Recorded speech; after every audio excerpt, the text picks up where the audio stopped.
Okay, welcome back mga kagarahe. Usapang front shock tayo nitong Kawasaki Budget City 100. Yan, kung nakikita nyo, di ba? Napakapangit na ng kanyang play. Hindi na siya nagba-bounce back pabalik. Pag dinidiinan ko, kung hindi ko pa babatakin, hindi siya babalik. Kaya yan ang susubukan nating ayusin. Yan ang i-DIY natin ngayon. Kung paano magpalit at magkabit ng oil seal, dust seal, at saka kung paano mag-overhaul nitong front shock. Kaya tara, simulan na natin. Okay, una natin gagawin, tanggalin muna natin tong gulong. Ayan, alisin na natin ang gulong. Isang tornilyo lang naman yan.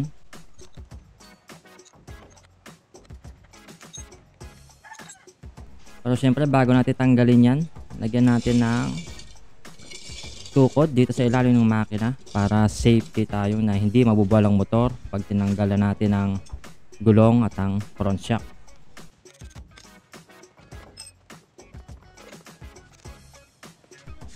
Okay, after natin maalis yung gulong, dito sa butas na to, meron tayong luluwagang tornilyo dyan. Gamit ang 6mm Allen wrench. Ayan. Luluwagan lang natin yan, no? Hindi natin tatanggalin. Mas mainam kasi maluwagan habang nakakabit pa yung shock sa kanyang T-post para malakas ang puwersa. Medyo masikip kasi ito eh. Tanggalin din natin itong tapalodo.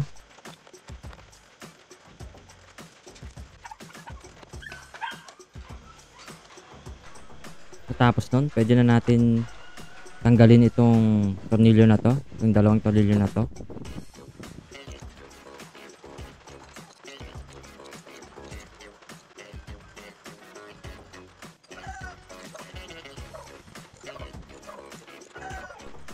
Ayan, pag natanggalan natin yung dalawang tornilyo na yan, pwede na natin hugutin tong shock.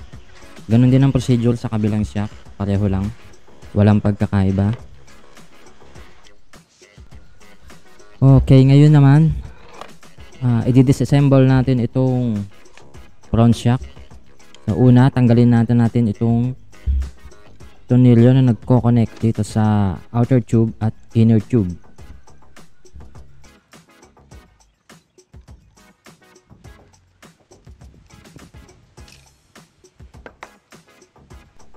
Okay, tabi nyo lang yung tornilyo pag natanggal yun na. At dito meron pa ring isang copper washer. Yan, iwasan yung mawala yan dahil yan ang nagpe-prevent para hindi tumagas ang langis dyan sa baba ng front shock. Yan, itabi nyo lang yan. Okay, pag naalis na natin yung tornilyo, pwede na natin patagasin yung konting langis. Ayan.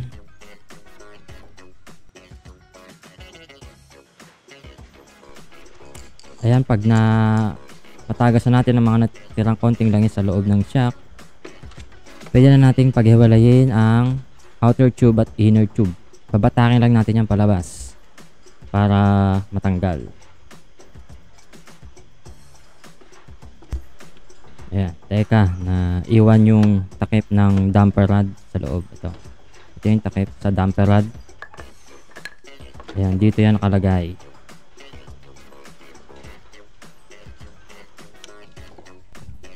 Okay, sunod natin aalisin itong dust seal. Ano lang naman to, hihilahin lang pataas, tutuklapin pataas. Ayan, ganyan lang. Ayan, tanggal na.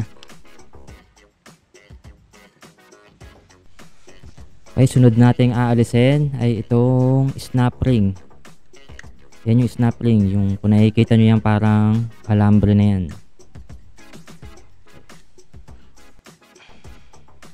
Susungkitin lang din naman natin yan para maalis at isiklutin ng kaunti para matanggal sa kanyang lock. Yan, ganyan lang naman kasimple pag alis ng snap ring. Sunod nating aalisin ay itong oil seal. Kung wala kang special tool na pang alis nitong oil seal, pwede naman nating sirain na lang to. Basta naman na baluktot natin to, sigurado hihiklat na natin yan. Maalis na natin yan. Ayan, tulad yan. Pwede na natin yung hiklatin para matanggal. Ayan, tanggal na ang ating oil seal.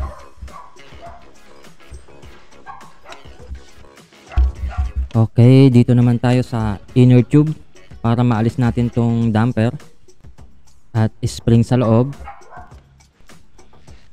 Pipihitin lang natin itong takip niya gamit ang vice grip. Medyo ingat lang sa pagtanggal nito dahil may spring sa loob niyan. Baka mapitikan ka, kaya dahan-dahan lang ang pagtanggal. Ayan, natanggalan natin. Okay, ito yung spacer. Tanggalin natin yan. Pag natanggal na yan, matatanggal na rin natin ang spring. Pwede na nating tukutin palabas ang spring. Ayan, ang haba, ano? Okay, after nung spring, pwede na rin natin tanggalin itong rod. Tulak lang natin yan pababa kung sana yan malalaglag. Ayun, ayan, nalaglag na. Ayan, ito yung damper rod. Ayan, naiwan natin spring sa loob. Ayun. Yan, itong spring na to, ito yung rebound spring. Dito yan nakakabit sa rod. Ayan, ganyan ang pwesto niyan. So, ayan, natanggalan natin lahat ng parts sa inner tube at outer tube. Kaya ayan, kita nyo tong isang front shock. Nung tinanggal ko to kanina, talagang wala nang kalangis-langis. Tuyong-tuyo na ang kanyang loob. Kaya ganyan na nangyari. Parang mga natuyong lupa at natuyong langis na tumigas na dyan sa loob. Kaya hindi na maganda ang play at bounce na binibigay nitong shock na to. Dahil dyan sa nangyari na yan na sobrang natuyuan na ng langis. Okay naman yung mga parts niya. Kaya pwede pa naman magamit. Lilinisan ko na lang munang mabuti para matanggal yung mga namuong dumi na yan. Pero bago natin linisan, konting anatomy muna dito sa mga parts ng ating front shock. Okay, una, outer tube.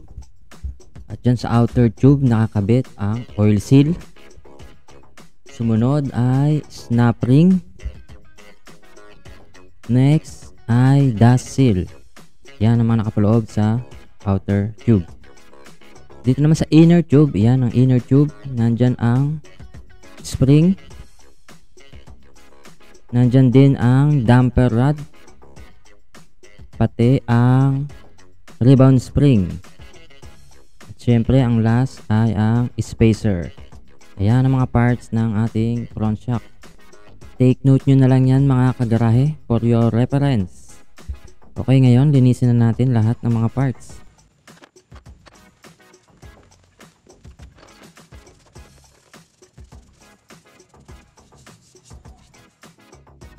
Ayan, nalinis na natin mga kagarahe. Kaya i-reassemble na natin. Okay, una itong rebound spring ilagay natin dito sa damper rod. Ayan. Ayan, pagkatapos itong damper rod pwede nating ipasok dito sa inner tube. At pwede na rin nating isunod ipasok itong spring para matulak din yung damper rod pababa.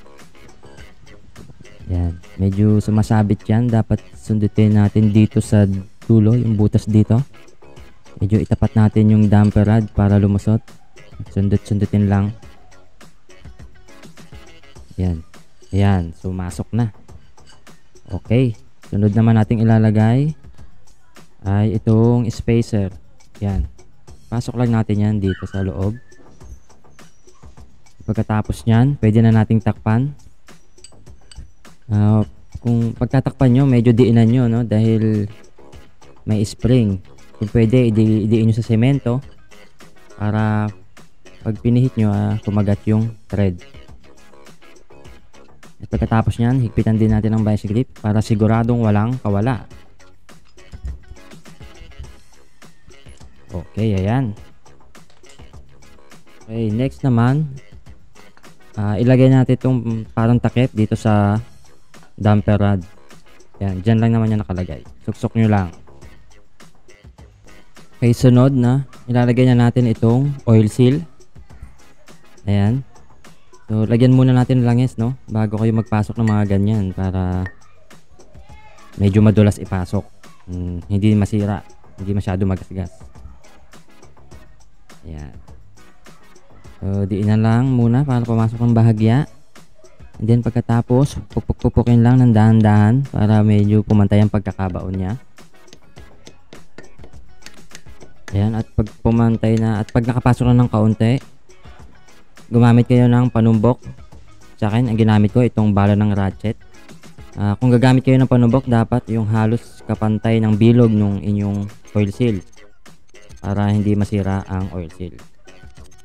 Yan, pukpukit lang hanggang sa sumagad sa kanyang oil seal seat. Ayan, okay na mga kagarahe, bumao na. So, ayan, susunod naman natin ay itong snap ring. Ayan, madali lang naman ikabit tong snap ring, no? Papasok nyo lang at ididiin hanggang sa lumapat yung kanyang lock. Ayan. Ayan, tutulak nyo lang yan para dumiin at lumapat yung lock nya. Ayan, ganyan. Okay, ito. Pagkatapos ito, pwede na rin natin ilagay yung dust seal. Ididiin lang din naman yan para lumapat. At saka konting pukpok. Ayan, para siguradong kapit na kapit. At yan, okay na ang ating outer tube component. Nailagay na rin natin lahat. Okay, next, ipapasok na natin itong inner tube dito sa outer tube. Pero bago yan, langisan muna natin itong dust seal. Para, alam nyo na, madulas-dulas ipasok. Ayan. Pati na rin yung bandang oil seal. Lagyan na rin natin ng langis. Ayan. Pagkatapos nun, ipapasok lang. Ayan, ganyan. Ingatan nyo lang na malaglag yung takip dun sa may damper rod. Ayan, pasok na. So, idiin nyo lang para malaman natin na sumagad talaga yung damper rod dun sa dulo ng outer tube. Okay, next, itornilyo na natin itong outer at inner tube para hindi na sila maghiwalay. Siguraduhin lang natin na higpitan natin mabuti. Ayan, okay na. Matibay na, hindi na yan matatanggal. Okay, itong isa ikabit na rin natin ng isang mabilisang gawa lang. Ayun, di ba? Napakabilis. Ayan mga kagarahe, natapos na nating i-reassemble itong dalawang front shock. Yun nga lang, nakalimutan kong lagyan ng pork oil. Kaya ito, lagyan muna natin ng pork oil bago ikabit sa motor. Ito, tanggalin lang itong takip na to. At pag naalis itong takip na to, pati yung spacer, yan, pwede na nating lagyan ng pork oil. 100 ml lang ang ilalagay kong pork oil. So, testingin na lang pagkatapos kung okay na or kulang pa. Dadagdagan na lang kung kulang pa. Pero tingin ko okay na tong 100 ml. Dahil di sidecar naman tong motor na to. Ayan. Okay, after malagyan ng pork oil, ibalik na ulit ang spacer at pati ang takip.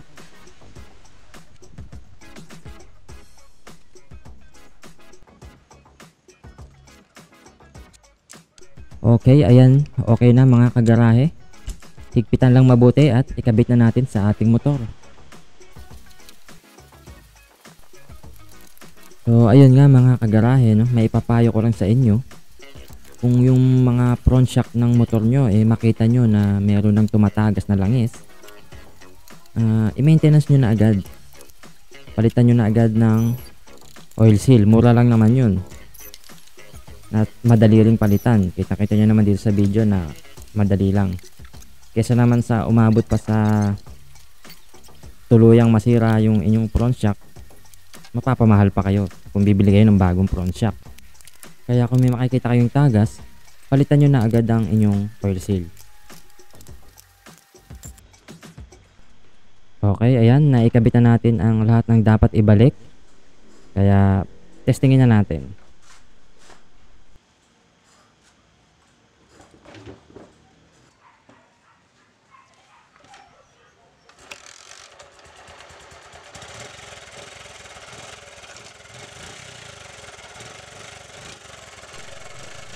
Ayun, nakakita nyo mga kagarahe. Naging maganda na ang bounce at play ng shock. Bumabalik na ng kusa. So, ayan, naayos natin ang sirang front shock. Ngayon, maayos nang nagpa-function.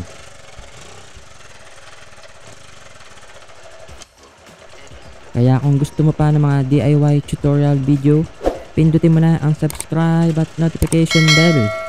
At puntahan mo na rin ang ating Facebook page, Garahe DIY. Salamat po!